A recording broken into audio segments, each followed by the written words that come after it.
Guys, welcome to my vlog. Magandang tanghali po. Nandito ako ngayon sa aming taniman dito sa Pagbilao, Quezon. Napakalakas ng hangin. Ang balinghoy, tanim namin natutumba. Ayan. Ang ganda na pala yan, oh. Kayawan na pala rin. Oh. Napakalakas lang ng hangin.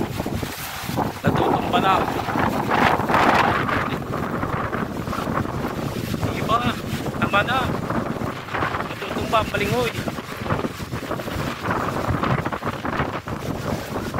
Oh. Lakas. Parang pagkino.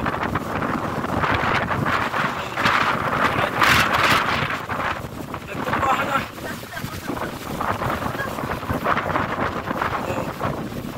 Ay hindi, sa inyo pinunod dyan. Ay wala, ay tinumba ng hangin.